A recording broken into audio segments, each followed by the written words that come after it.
All right, we have Khama Worthy back on the show. He is scheduled to face Ottman Azaitar on April 18th at UFC 249. Location TBD, and I think we can attach TBD to a lot of stuff going on in the world right now. But on this Wednesday morning, March 18th, 2020, this fight is happening. Khama, how are you, man? Good, man. Feeling good. It's obviously a very strange time that we are a part of, Khama. The coronavirus, COVID-19, has been very damaging to a lot of people. You're a fighter, sort of wondering if this fight will actually happen. And in addition, you are a gym owner at the Academy Pittsburgh. So this is affecting you in multiple ways. How have you been handling everything that's been going on?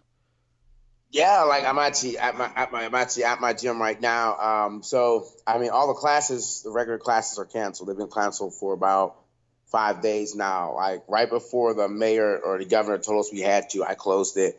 A lot of other gyms around here kind of did the same thing. Now they're saying it's like mandatory, like everywhere. LA Fitness, all those are all closed down now. So I mean, like if they made us do a mandatory 2 weeks. If it's just a 2 weeks, that's not really that big of a deal. You know what I mean? You'll probably lose like 1 or 2 customers, maybe. If that, you'll probably just have to postpone some people's accounts like back 2 weeks or so. If it goes on to be like a 4-week thing, then it becomes super serious. 'Cause then you have to still have to pay rent and everything all like that. And then you're like, you have to make sure you freeze people's accounts accordingly, et cetera, et cetera. So it becomes a serious problem when it goes deeper. So now I'm just hoping that it doesn't. So it's just kind of like all up in the air now. How long have you owned that gym for? For about almost 3 years now. So this is obviously the most trying time in your gym's history, I would assume. Well, actually, 6 months after I brought it, we had a huge mega flood, like almost wiped it completely out. Oh, so maybe not. I mean, I've dealt with a little bit of adversity here and stuff. So I mean, like I kind of know how to bounce back a little bit. So I mean, I have a good group of people that come here and stuff to support the gym and stuff. So I mean, like I'm like not overly worried, but I'm still. I mean, we were actually supposed to be a lot of students don't even know this. But we were actually moving. We were going to be moving May 1st. We're moving to a new location. So I was supposed to take my fight, get back 5 days, close the gym down for a week, move all the stuff to the new location.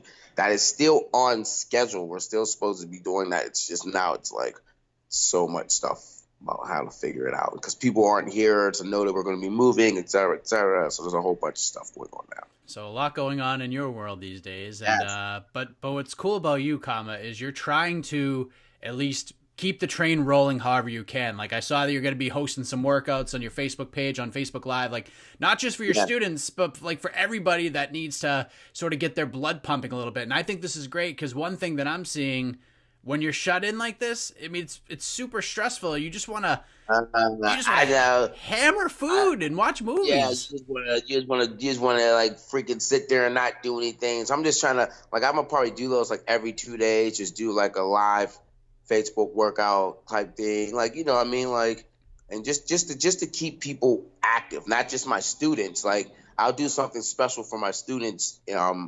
When the gym reopens back up, but this is just for people like the human race in general, just to keep people like alive, like just like you know, I mean, rather than just sit, because so many people like they're just stuck in the house right now. I mean, like it's really rough, like especially younger kids, like maybe like kids from foster homes and all kinds of just shit like there's just so much shit like I'm sitting here, I'm kind of being upset about my situation, but then I know there's so many worse situations that other people are in. So I'm just trying to like just put out a little bit of positive energy.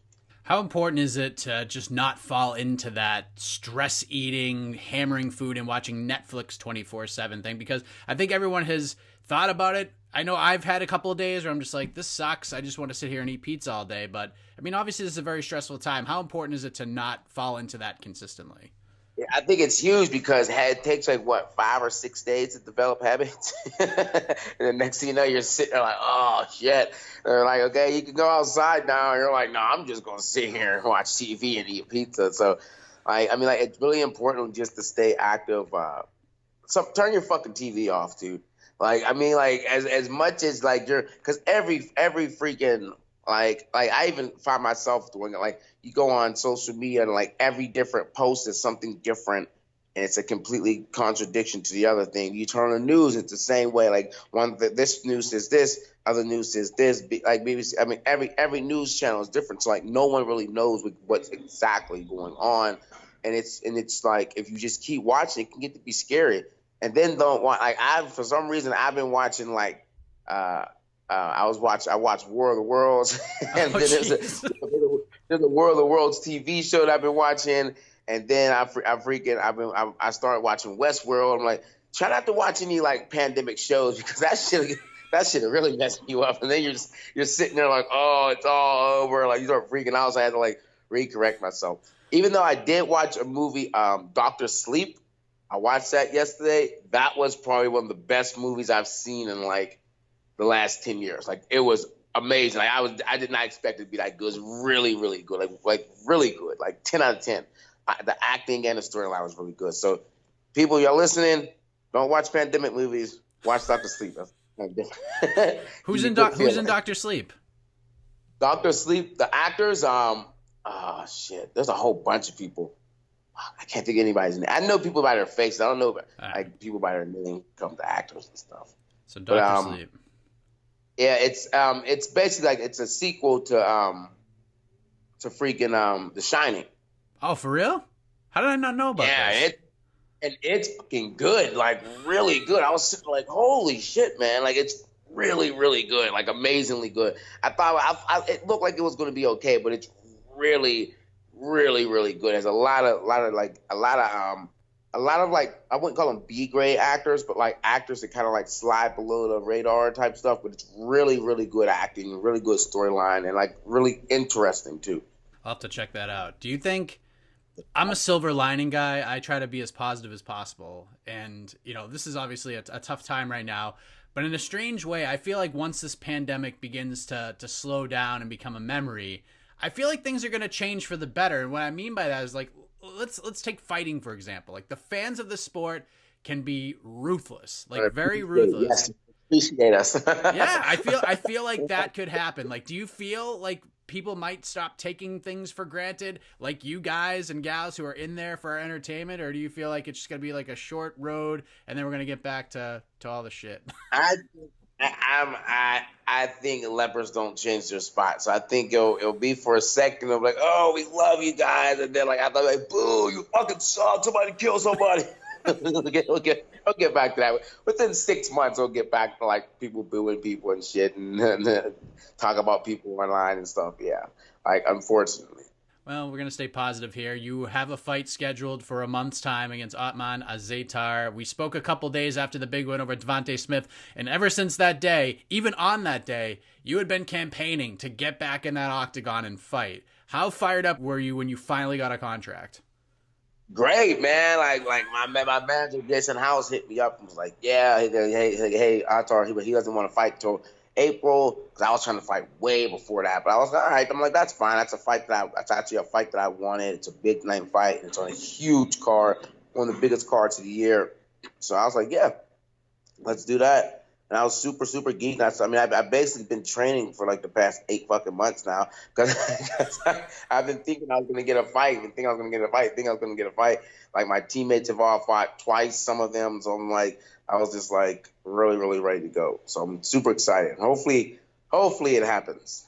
Yeah, because you're a super active fighter. Like I think you've only had a layoff between fights this long once in your whole career. Like yeah. I think it was like 2015 or so. Has it been kind of weird not having a fight to prepare for prior to getting that contract, especially after the buzz you got after the summertime? Yeah, I personally I'm not a big fan of it. I don't like sitting around. I feel like I'm wasting time if I'm not fighting. But at the same time, it allowed me to get better, like, organize some things in my training, start working on some new stuff, adding some stuff to my style and stuff. So I'm not complaining about it, but I'm like, I like to fight a lot more, So hopefully, like, after the whole everything, like, we'll get on that. Like, hey, let's get you 5 fights. I'm like, yeah, 5 fights in a year. I'm saying that shit now until I actually do it, and my body feels like shit. I'm like, oh, man, that's rough. I know Angela Hill, like, she just did it, and I'm like, like, you know, I don't think she has to cut as much weight and stuff. When you're cutting weight, like it takes a toll. I mean, you're cutting weight constantly like that, beat your body up like that. It was nice seeing your name come out a lot at the end of the year with like all the MMA awards, because you got a lot of love for the 2019 upset of the year in the UFC. You know, 4 or 5 months before that, you're not even in the UFC, and now you're getting year-end accolades. Like, that's gotta feel pretty good, right? Yeah, man, it was good and it was bad too, because because a lot of people were just like saying like, I mean, I know the official UFC website, the one guy wrote this thing up, and he was like, yeah, come on, got the knockout, but you know, I'll see Devontae bounce back, and he like didn't even like, it was more of a write up for Devontae will bounce back rather than anything about me. So I was like, yeah, man, fuck y'all. A couple people sent off a couple interviews like that, and I was kind of upset. I was responding on social media and shit. They ain't say nothing back, but I was like, but I mean, I'll just have to just keep my foot on the gas and keep pushing forward and like keep showing out. So I'm waiting for it. Have you talked to Devontae recently? I talked to him on New Year's Eve, and he gave us an update on what's going on. And he said that you sent him a very nice message. He was very appreciative of that. He says you guys are boys. Yeah. You know, have you spoken to him recently? Yeah, we like I'll like we'll like talk on social media or something, some goofy shit or something like that. I mean, it's not quite as close. We're nowhere near as close as we used to be. We used to like bullshit around all the time and stuff. So I mean, but you know, I figure it'll get there. I think after we each have a fight, especially after my next fight's gone, because I know in preparation for this, if this fight's happening, all they're gonna show is me knocking him out over and over, and it'll be all over the fucking place, and I'll be like, let's just put a bad taste in your mouth. So after my next fight, once we've moved past it, then like I think it'll be easier to move on and stuff from that point. Because I know he tore his Achilles and he's like just not recovering and stuff. So hopefully after that, like we'll start getting some training in and stuff, and I'll talk to him how I'll work with him. He'll come out here or something. That's great. So now you get Ottman Azaitar, 12-0 from Germany. Like you, he sort of burst onto the scene last year in the UFC, had a big finish, and he's been waiting for a fight ever since. And I'm not sure how much you knew about him when the fight was offered, but man, this seems like fireworks written all over it. Does it not? Yeah. I actually asked for him after his first UFC fight back in December. I instantly hit social media and said I wanted to fight him, like instantly, right after he locked that guy out. So like, this is a fight that I wanted. So I mean, I see exactly the type of fighter he is, how he fights and stuff, and it looks fun and it looks for entertaining fight, and I'm looking forward to going out there and getting his W. Obviously, the build-up to this fight is going to be, at least for the next 4 weeks, it's going to be kind of strange. Like, I know with the Devontae, you know, you're coming in on short notice, you're just going in there and fighting, and it happened the way it is. But with everything going on in the world, have you been a part of a fight camp that is just in a build-up to a fight that's just so bizarre? Like, it's going to be as bizarre and strange as this one? I mean, the crazy thing is with what's going on now, it also takes the pressure off from the fight, because it's like there's real life shit going on. You know, I have to make sure my business stays up. I have to make sure this goes up, because I have to make sure this and this and that. So the pressure to the fight really isn't getting to me again, because I'm like, I have like, unfortunately, this time it's not just like, oh, you have a couple of days. This time it's like you have to like make sure you don't die if someone calls for you or some shit. So it's a lot more. There's a lot more perspective going on in my brain, even though I'm still preparing for the fight. So I mean, my one friend was like, yeah, you know, like this might be one of the biggest cards in like MMA history or something, because what's going on and how important this card is and how people really want to see this card, probably just take their brain off everything. It's been anticipation type thing. So I might be able to become part of something historical like that. So that's kind of cool. And it's not really pressure. It's kind of just like excitement. Like, oh shit, yeah, I might be able to be part of like one of the coolest things out there. So I'm looking forward to it. So you have to approach this, I'm guessing, as an act as if kind of way. Like, act as if the fight's happening. No need to be negative. If it gets canceled. But until then, business as usual. We got a fight to get ready for.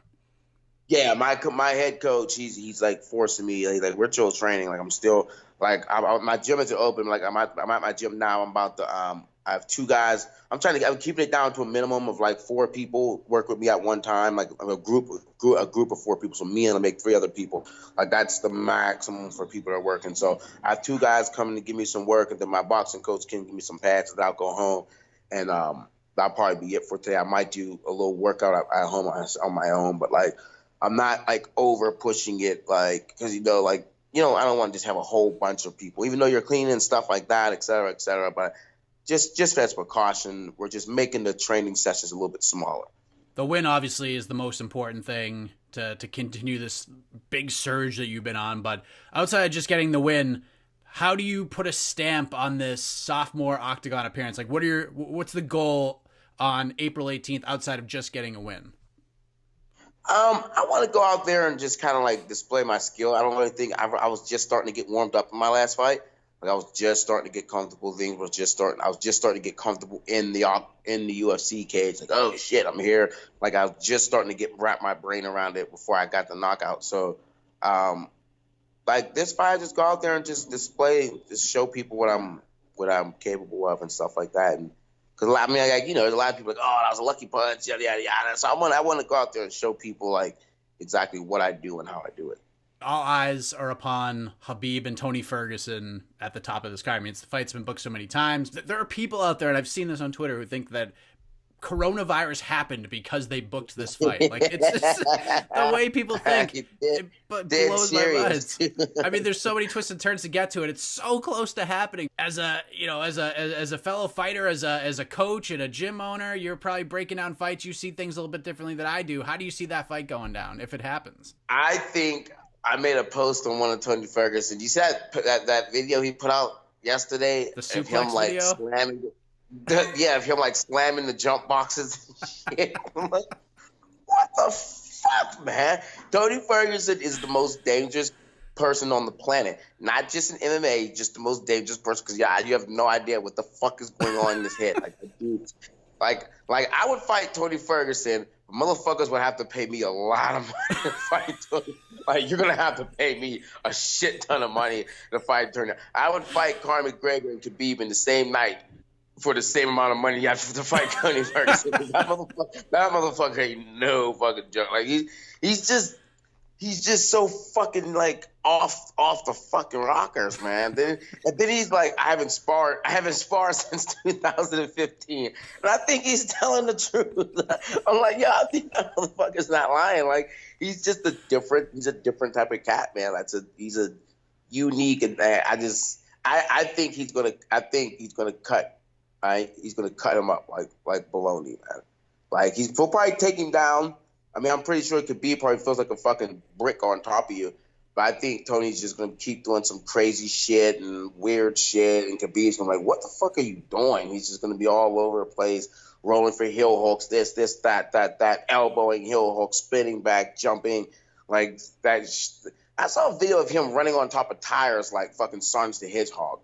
I'm like, what? What the fuck is he doing? Like, he just does shit his way. And it's working because no one else can. I don't think you can copy someone that does something that original. He's just so weird, so different.